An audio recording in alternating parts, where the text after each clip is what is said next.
ABC 10 News at 11 starts now. If it goes out, we'll probably have to deal with it as long as it's not an ongoing situation. Well, businesses are crossing their fingers tonight, hoping the state's Flex Alert doesn't lead to rolling blackouts. The entire state is now being asked to conserve energy because of the heat wave. Thanks for joining us. I'm Steve Atkinson. We begin our team coverage with our ABC 10 News reporter, Laura Acevedo. She caught up with one business owner who's been extra busy during this warm weather. Tonight, Cal ISO said the grid was stable and power shutoffs were not expected. But for this ice cream shop in Little Italy, if the power goes out, everything melts.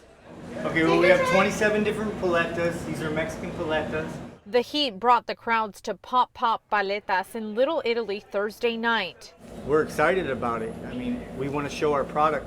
We have the best paletas in town. The ice cream shop sells handmade paletas, or ice cream bars. The place is popular, selling over 2,000 bars last weekend. The employees are getting ready for another busy weekend. But if the power goes out, they're in trouble. If power goes out, these will melt.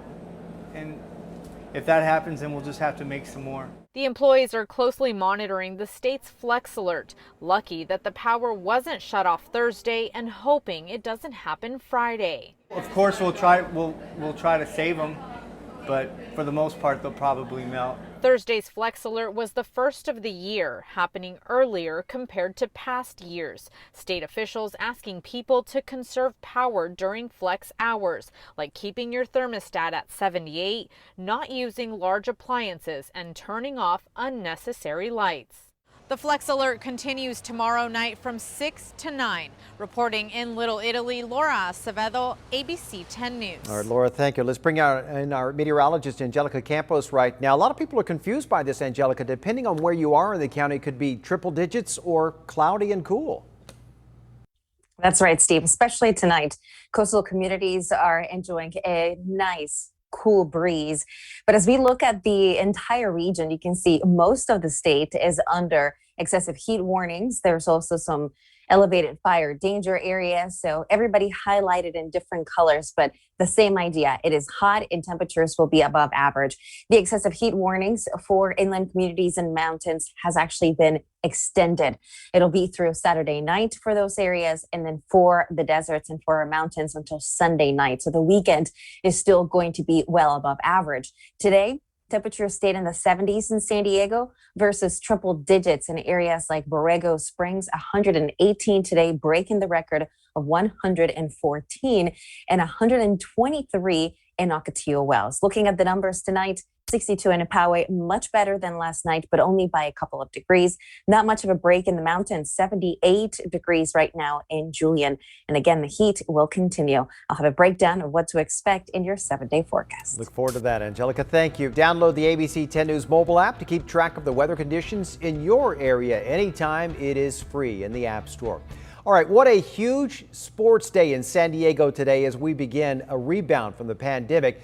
The U.S. Open teed off at Torrey Pines, and the Padres held their reopening day at Petco Park, welcoming back a capacity crowd. And what a night that crowd of 40,000 plus was treated to tonight. The Padres blew a 2-0 lead in the ninth. It looked like the game was over until Eric Hosmer hit this 2-run home run in the bottom of the ninth that tied it up. And they weren't done there. A couple of batters later, that's Victor Caratini. He steps up, hits another 2-run walk-off home run. To the left there, Padres get a 6-4 win over the Reds. Padres in that 3-game losing streak as well. Ben Higgins will have more on this fantastic game later in sports, as well as an update on round 1 of the U.S. Open.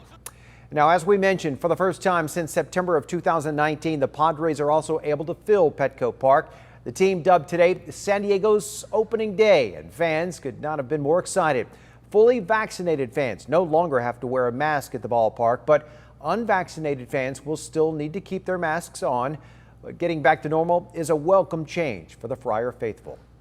Good or bad, when they're having their down days or having their great days, we are here to support them, and we're so happy to be everybody back in the stadium. Amen to that. They are happy. Here's what to know before going to a game. Outside food and beverages will not be permitted. Most bags are prohibited, except with the exception of single compartment bags that are 7 by 10 inches or smaller. Infant or medical bags will be allowed. Sealed plastic water bottles are also allowed.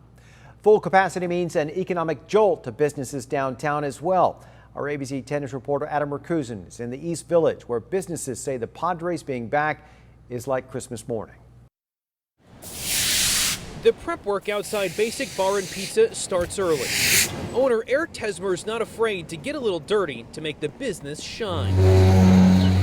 But unlike preparing for a typical Thursday under county and state COVID-19 restrictions, this night is different. I can't be more happy that the downtown is coming back to life. You're going to see the energy. Thursday is take 2 of opening day for the San Diego Padres, a kind of close to mid-season celebration. This time, Petco Park is opening at full capacity. We have to pay a premium to be down on this corner, and it's because of the Padres. So we need the Padres and the games to be successful. It's not just Eric's business banking on that.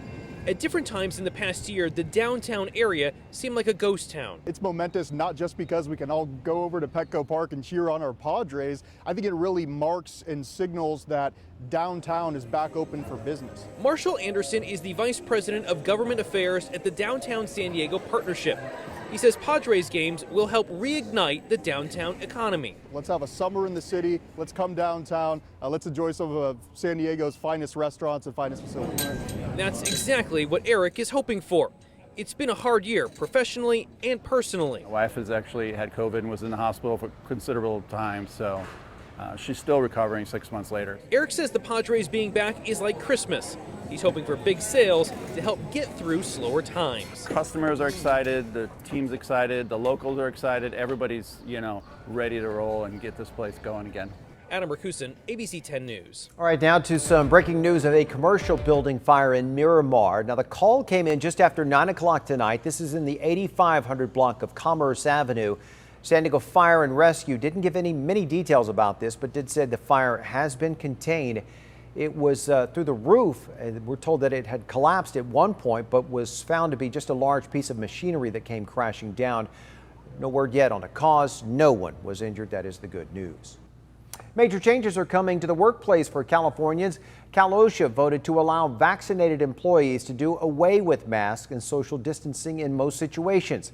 Our ABC 10 News reporter Anthony Pura shows us the decision ahead for employers.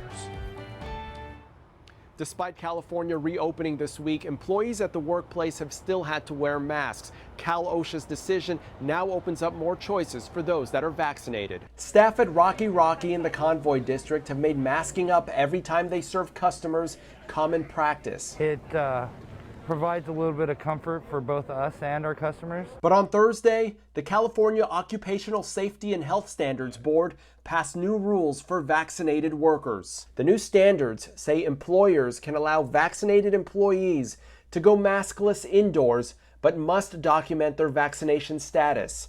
The employer has the choice to either require proof of vaccination or allow employees to self-report. Rocky's executive chef, Byron Wilson, says the new standards have given the restaurant several factors to consider. We're going to discuss on how to best approach that. We don't want to put somebody in a bad spot because it's not necessarily the person that was vaccinated that has the right, as well as the person that hasn't been vaccinated. It's their right as well. Todd Walters is the president of UFCW Local 135, which represents grocery store workers in San Diego County. He says many of their members are looking forward to losing the mask, but my one concern right now is that they're mandating that unvaccinated workers wear the mask. That is going to cause some turmoil in our stores. It's going to cause turmoil with the public. And I just don't want our members ending up being the mask police or being somehow discriminated or treated differently. Normally, it would take at least 10 days for Cal OSHA's rules to take effect, but the governor has signed an executive order to sidestep that. Anthony Pura, ABC 10 News. And everyone will still need a mask in places such as public transit, indoor school classes, healthcare facilities, and evacuation centers as well. Californians receiving unemployment benefits will soon have to start searching for work to maintain that eligibility. The state previously waived the requirement that those on benefits must look for a job because of the pandemic. But today, the EDD announced that people need to begin actively trying to get a job starting July the 11th. Those filing a claim will have to answer yes when asked if they are looking or risk losing their benefits. And for the first time in a week, there were more than 100 new cases of COVID reported in San Diego County. There was also one new death reported after 4 days without any reports of such. A man charged with gunning down his stepmother in Chula Vista in 2019 pleaded guilty to murder today. 57-year-old Norberto Sanchez admitted to an allegation of using a firearm in the killing of Maria Gonzalez. Sanchez allegedly called his niece after that shooting, confessing to the crime. She then called 911 and told police that Sanchez was headed to her house, and that's where police arrested him. Sanchez now faces 40 years to life. A man accused of fatally shooting his girlfriend in Point Loma, a parking lot there, learned his fate today. 44-year-old Joe Conway received 18 years to life in prison for the murder of 20-year-old Octavia Williams. Conway pleaded guilty last month to the 2018 killing. Conway and Williams were seen having a heated argument before a single shot rang out. Williams was arrested about a month later in Arizona after DNA linked him to the crime. And we also have new information on the suspects charged in the road rage killing of a 6-year-old boy in Orange County. In court papers filed just this week, prosecutors say that Marcus Ariz and his girlfriend, Win Lee, got into yet another traffic altercation days after that fatal incident. Court documents claim that Ariz waved a gun at another motorist. He's charged with murder in the shooting death of 6-year-old Aiden Leos last month. Lee is now charged as an accessory. Tomorrow, the judge is expected to consider a request for prosecutors to set their bails higher than usual levels.